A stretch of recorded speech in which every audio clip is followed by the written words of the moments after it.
They see my disability, I see my ability. They call me disabled, I call myself differently abled. There are some incidents that happen in your life. Those incidents break you, deform you, but they mold you into the best version of you. And the same thing happened to me. I was 18 years old when I got married. My father wanted me to get married. And all I said was, if that makes you happy, I'll say yes. And of course, it was never a happy marriage. Just about after 2 years of getting married, I met a car accident. Somehow my husband fell asleep and the car fell in the ditch. He managed to jump out, saved himself. I'm happy for him. But I stayed inside the car and I sustained a lot of injuries. The list is a bit long, don't get scared. The wrist was fractured. Shoulder bone and collarbone were fractured. My whole rib cage got fractured. And because of the rib cage injury, lungs and liver were badly injured. I couldn't breathe. I lost urinary bowel control. That's why I have to wear the bag wherever I go. 3 vertebrae of my backbone were completely crushed. And I got paralyzed for the rest of my life. I finally ended up in a hospital where I stayed for 2.5 months. I underwent multiple surgeries. One day, doctor came to me and he said, well, I heard that you wanted to be an artist, but you ended up being a housewife. I have a bad news for you. You won't be able to paint again because your wrist and your arm are so deformed, you won't be able to hold a pen again. Next day, doctor came to me and said, your spine injury is so bad, you won't be able to walk again. Because of your spine injury and the fixation that you have in your back, you won't be able to give birth to a child again. That day, I was devastated. I asked my mother, why me? And that is where I started to question my existence. Why am I even alive?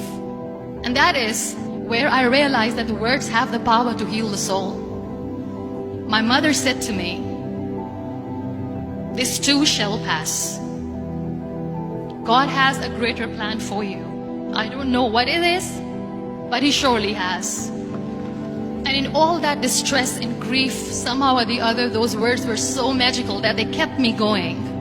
One day I asked my brothers, I know I have a deformed hand, but I'm tired of looking at these white walls in the hospital and wearing these white scrubs. I'm getting tired of this. I want to add more colors to my life. I want to do something. Bring me some colors, bring me some small canvas. I want to paint.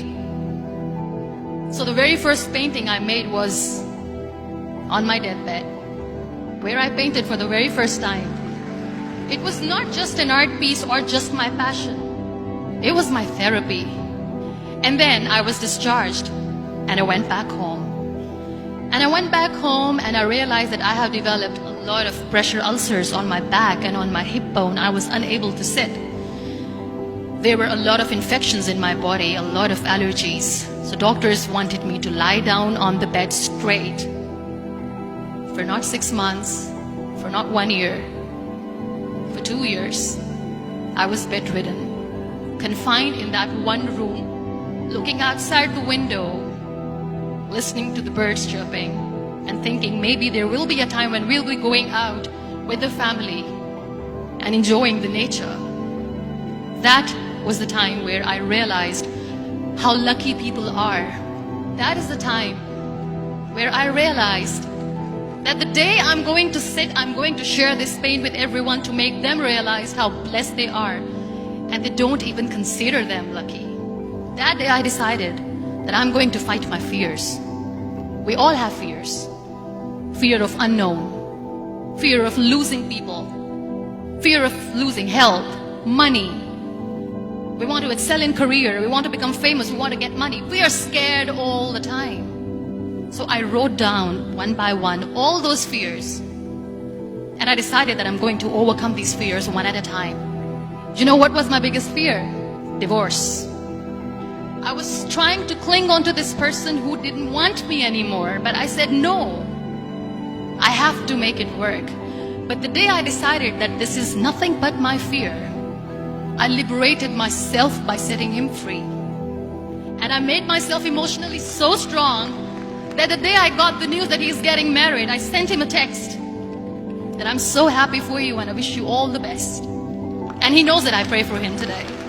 Number 2 was, I won't be able to be a mother again. And that was quite devastating for me. But then I realized there are so many children in the world, all they want is acceptance. So there is no point of crying, just go and adopt one. And that's what I did. People think that they will not be accepted by other people because we, in the world of perfect people, are imperfects.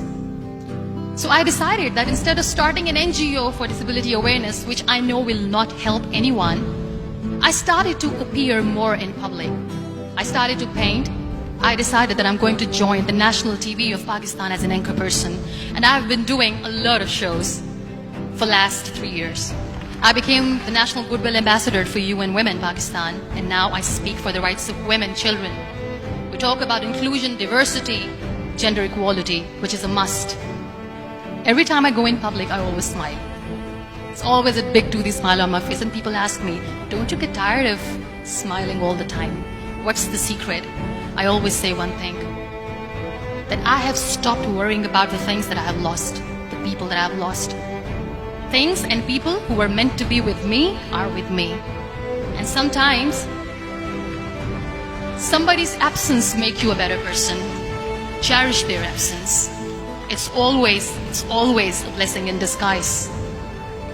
Live your life fully. Accept yourself the way you are. Be kind to yourself. Be kind to yourself. I'll repeat, be kind to yourself. And only then you can be kind to others. Love yourself and spread that love. Life will be hard. There will be turmoils. There will be trials. But that will only make you stronger. So when you accept yourself the way you are, the world recognizes you. It all starts from within.